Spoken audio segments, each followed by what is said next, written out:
Benvinguts a l'Atrapamosques, el programa de cultura a Televisió de Girona. Avui farem un repàs a les principals activitats culturals que s'han dut a terme al nostre territori en les darreres setmanes. Anirem fins a l'Estació Jove per conèixer més de prop la 30a edició del Mostrart i el treball de l'artista visual Aura Còsmica. Coneixerem el Festival d'Art Independent Pepe Sales, dedicat a la figura de Ferruc Ferrujat. I anirem fins al Cinema Estrufó per conèixer el cicle de cinema i solidaritat, on Intermón Oxfam va presentar el documental Salida de Emergencia. Però per començar parlarem amb l'Isaac Olam, que va venir a Girona per presentar la seva òpera prima, Bronco.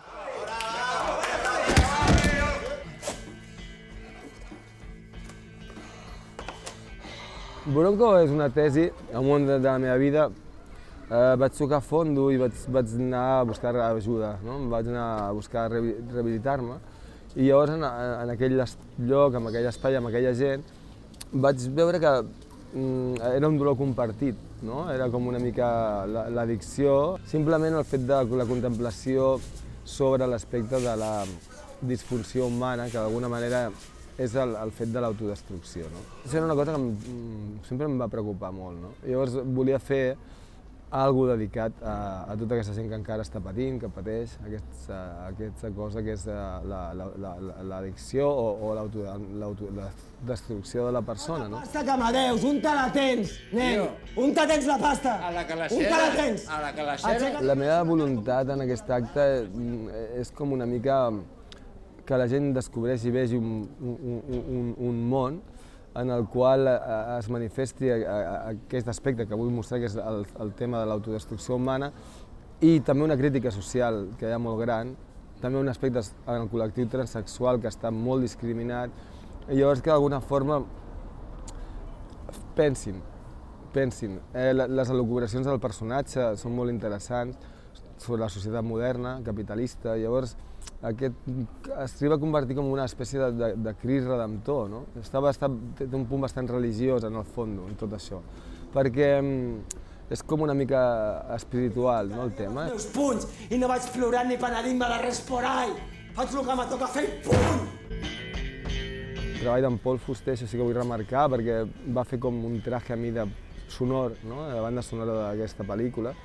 Llavors jo tenia molt clar que havia de començar i acabar-ho, i era com, bueno, m'hi deixaré la pell, passarà el que passi, serà el que sigui, però ho faré. Vull fer aquest homenatge, vull rendir aquest homenatge, vull aquest sacrifici, l'accepto aquesta creu. I vaig portar la creu endavant i vaig moure la roca, saps? I llavors estic satisfet en l'aspecte de que me demostra que una persona simple com jo pot arribar a fer una pel·lícula, molta gent la pot fer, és a dir, no necessites tant de mitjans, en realitat, tant d'allò. És més important les ganes que tens de fer una cosa. Per aquest aspecte estic molt satisfet, perquè he conegut amb molta gent que m'ha ajudat, s'ha entregat, i he viscut moments molt màgics d'algú que era desconegut per mi, que és l'enfrontar-me a una cosa tan llarga i tan extensa com un llargmetratge. Però la fe mou muntanyes i quan tu tens ganes de fer-ho, ho fas, tio. Si vols fer-ho, realment vols fer-ho, ho fas. Moc en festivals independents perquè la pel·lícula és una pel·lícula per aquest tipus de circuit, no és de Hollywood, no és per menjar palomites, és un altre tipus de cosa. Llavors, comptant això, era un festival molt valorat i llavors de molta gent de tot el món que envia pel·lícules, no? Vam guanyar el Jury Award, que és molt important perquè és la pel·lícula més emblemàtica i destacable del festival. Això va ser com, hòstia, molt interessant, no? Perquè vaig anar a Arizona i veure tota aquella gent en català i entra amb subtítols en anglès i vaig veure pel·lícules d'altra gent i deia, hòstia, aquí hi ha un pressupost que al·lucines, jo no sé com estic aquí. Eren 5 pel·lícules seleccionades, llargmetratges, no? De 15.000 potser, no sé quants, no? M'ha dit el director. Llavors passa que l'efecte d'Amèrica va ser com per mi molt revelador, perquè veure en un altre país la reacció que tenen, que sortia la gent del cine plorant, que els contactes que vaig fer a Amèrica, no diré noms, però vull dir, gent molt, molt important dintre el món del cinema actual, actors, productors, i que tots me volen ajudar, que em vagi a viure allà, em donen casa, que treballin allà amb ells, que perquè vam veure com que si des de res havia arribat a fer allò, si tenia alguna cosa, què podria fer? És una mentalitat diferent a Amèrica que aquí. Sí que és cert que estan molt oberts a això m'ha cridat l'atenció, això és diferent. Hollywood ja l'entenen vist, per ells és com, vale, però busquen i si els agrada t'apoyen, t'ajuden. I vaig notar això, que com no mai m'hagués esperat quan estava escrivint aquell guió en un cafè, fent cafès, no? Cafès i escrivint allò, que acabaria estant amb gent d'un nivell que els havia vist només per la gran pantalla, no? I que me valoraven. Al mateix nivell.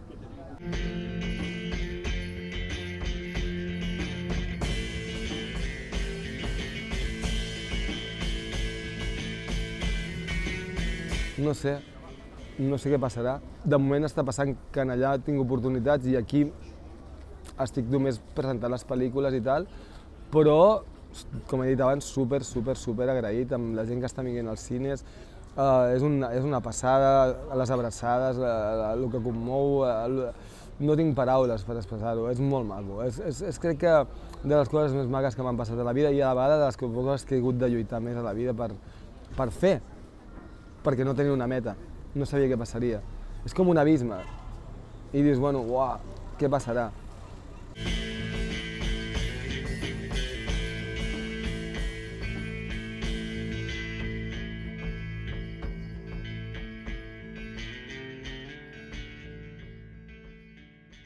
I ara anirem a conèixer l'obra de l'artista visual Aura Còsmica, dins la 30a edició del Mostrart, a l'Estació Jove de Girona.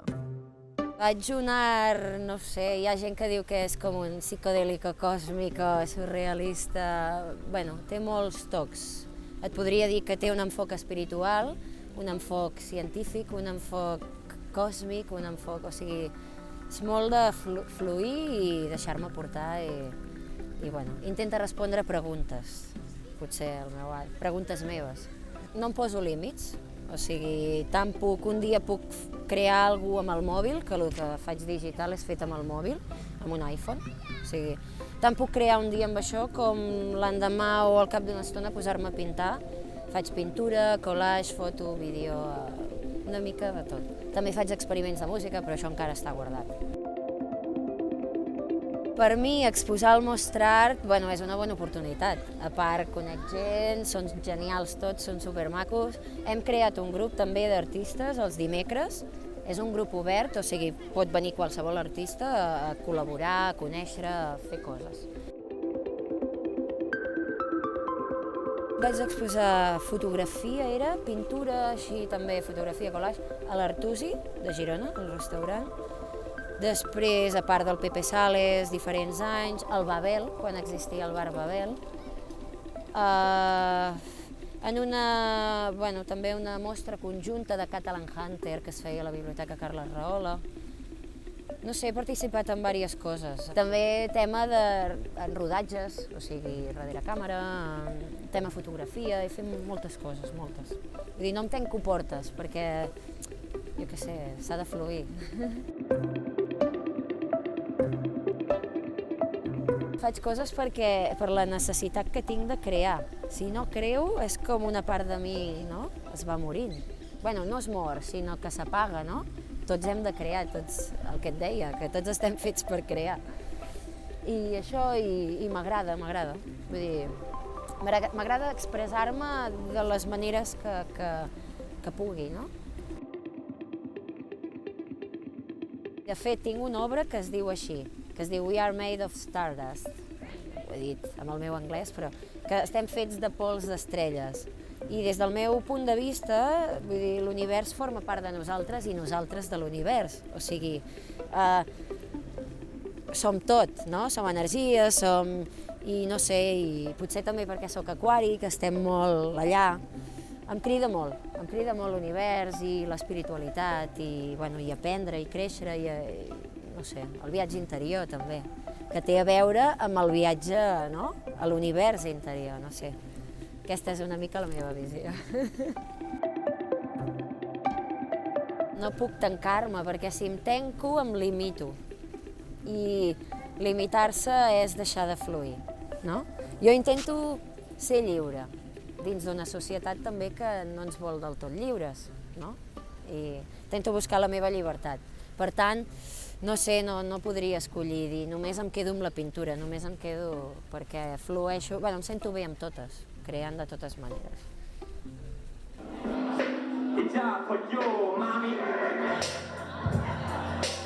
El Mostrar és un projecte que es porta fent des de l'any 2007, on hi han passat moltíssimes artistes i han pogut gaudir d'un espai d'exposició obert i gratuït per donar oportunitats a la seva carrera dins de la ciutat de Girona i comarques.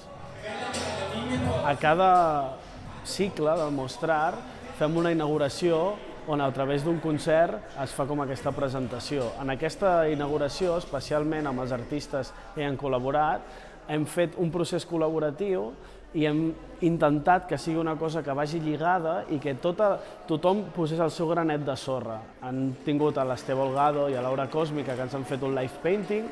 També hem tingut a Old Vision, en Jordi Rigau, que ens ha gravat el vídeo que properament sortirà, i les altres dues artistes no han pogut venir, però també han ficat el seu granet, que són la Coco Blancs i en Joan Domínguez. I bueno, va ser una jornada molt xula, on vam disfrutar d'aquest concert i vam col·laborar amb el projecte Neu, la qual cosa és molt important fer sinergies entre els diversos agents culturals de la ciutat per fer créixer una mica més l'escena. Això va molt en relació a la implicació que tenen els artistes, per això creiem que és superimportant que els joves sentin part de les coses que fan i fer les coses pensades des dels joves i cap als joves. I d'aquesta manera sempre assegurem un èxit i, si més no, un sentiment de pertinença al que fan i, per tant, una coherència important entre el que oferim i la necessitat social, diguem-ne, dels joves que hi ha.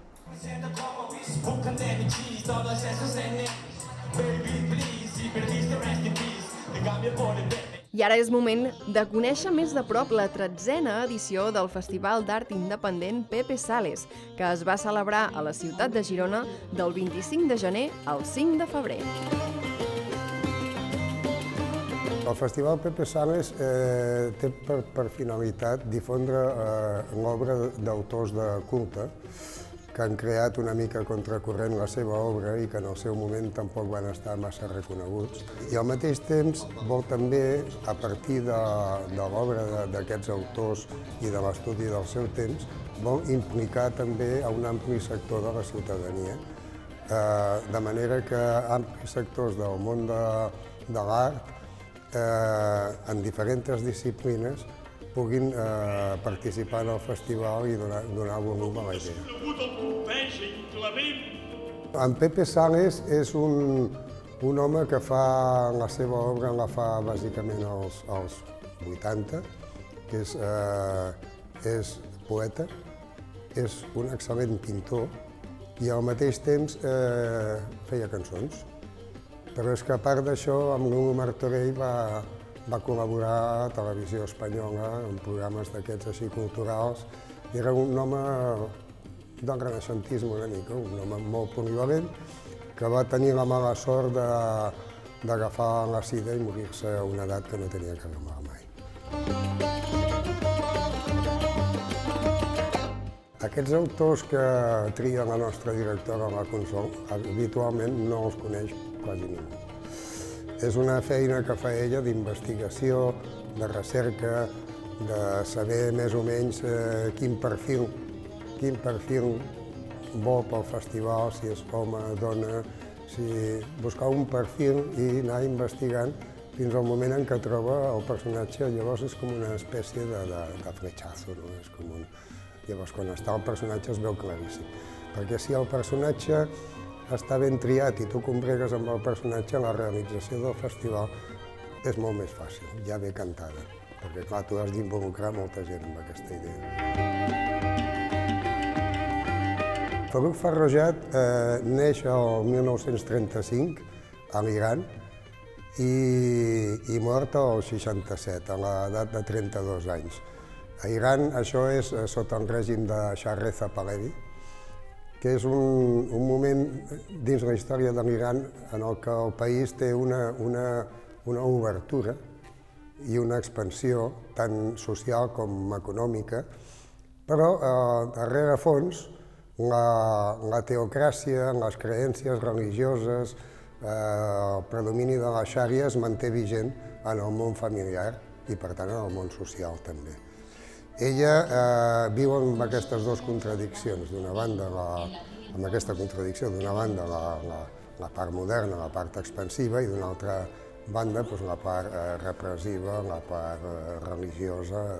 Ella es revela com a dona, però no mai en funció d'un partit polític o d'un no, sinó personalment. És una rebel·lió personal contra el sistema que l'exterioritza amb els seus escrits i l'exterioritza amb la seva vida privada i amb el seu cinema, perquè és una cineasta notable també. En aquesta lluita ella no deixa de cantó els homes, considera que també són víctimes d'aquest mateix sistema. I tot això ens porta que ella va morir als 32 anys en unes circumstàncies així una mica estranyes, i que és molt propi d'aquell país. I ens porta directament a l'anàlisi i estudi del que vindria després de la seva mort, a l'any 79 ja, i amb els 40 anys de règim islamista en la República Islàmica Iran.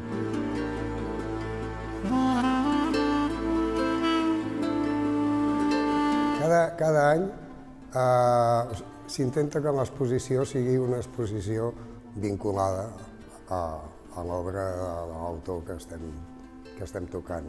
Aquest any s'ha triat, inspirat en un poema de Farrukh Farrokhzad que es diu En el jardín, el tema de la poma, perquè ella parla de la poma, ella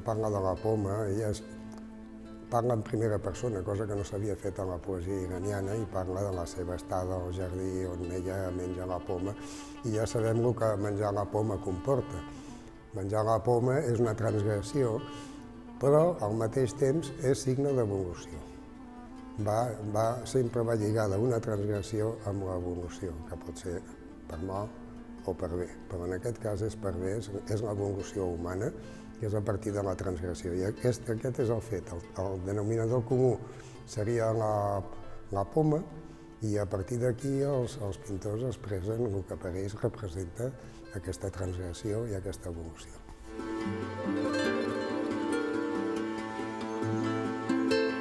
Una vegada va ser molt divertit perquè estaven en un sopar una gent i tal, i surt un nen petit i es fica a la conversa dels grans i diu jo conec en Miquel Bauzà, perquè m'hi vam dedicar a un festival. I aquesta és la idea, que la gent coneguin un autor que mereix la pena conèixer i que tingui aquesta sensació d'haver conviscut i haver compartit amb gent que tenen les mateixes inquietuds. I per avui acabem als Truffaut de Girona per conèixer el documental Salida de Emergencia, que es va projectar dins del cicle Cinema i Solidaritat. La pel·lícula aquesta es projecta dintre del cicle Cinema i Solidaritat, que organitza l'àrea de cooperació de l'Ajuntament de Girona des de ja fa molts anys i que Oxfam Intermón hi participem pràcticament des de l'inici. L'Ajuntament proposa una temàtica, en aquesta ocasió era menors i fronteres, i nosaltres busquem alguna pel·lícula relacionada amb el tema que ens proposen i que d'alguna manera serveixi per incidir, per crear més conscienciació, per moure voluntats en relació amb la temàtica que ens presenten. Aleshores va semblar que aquesta pel·lícula responia a aquest objectiu i per això la vam proposar i és la que estem avui a punt de passar. Aquesta en concret és una pel·lícula que sorgeix d'un viatge que va fer Juan Zarza, que és el seu productor, juntament amb una colla de periodistes, amb el que es va anomenar en el seu moment, estem parlant de l'estiu del 2016, caravana a Grècia. Hi havia una problemàtica que els mitjans ja se'n feien ressò des de feia temps, d'arribades massives d'immigrants fugint de la crisi de Síria, de la guerra de Síria, que fugien via Turquia cap a Grècia i arribaven bàsicament a l'illa de Lesbos, que és una illa grega però que està a molt poca distància de Turquia. Fugien a través de Turquia, arribaven a Lesbos. Allà s'organitzaven com podien, ni camps de refugiats ni res de moment, Aleshores, des d'aquí hi havia una conscienciació important de gent que estava preocupada per al tema i es va organitzar aquesta caravana a Grècia. Aleshores, Juan Zarza, juntament amb altres periodistes, s'apunta a la caravana aquesta i aterrissa d'alguna manera a Lesbos i en allà doncs, comença a filmar, a documentar, a entrevistar, a conèixer les problemàtiques que hi havia dels refugiats aquests. D'alguna manera la pel·lícula el que ens explica és les causes, quins moments estaven patint aquella gent, com sobrevivien a l'illa de Lesbos en concret, al camp de refugiats de Mòria, i entrevista refugiats, entrevista cooperants, a gent que s'apuntava a anar allà a fer el que podia perquè suplir d'alguna manera la feina que haurien de fer els estats i els mateixos refugiats.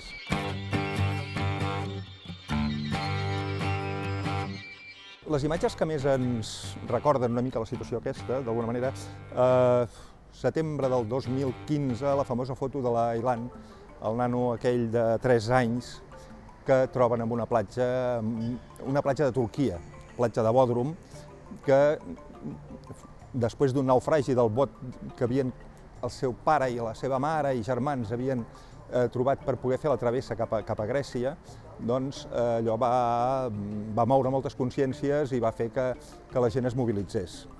Dic la gent, a diferència dels governs, perquè els governs encara estan empescats a hores d'ara a veure qui es menja la patata calenta aquesta, i totes les actuacions que han fet bàsicament han sigut negociar amb Turquia com retenien els immigrants siris, bàsicament kurds, a Turquia. Nosaltres el que pretenem és mantenir d'alguna manera la flama aquesta de sensibilització i de que la gent es mogui i que d'alguna manera sigui conscient de que movent temps podem fer pressió en els governs que són els que realment haurien de solucionar situacions d'aquestes.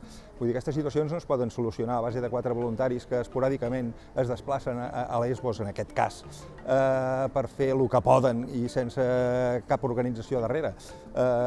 Són els estats els que tenen la força suficient, els mitjans, i l'única cosa que els falta és les ganes de fer-ho.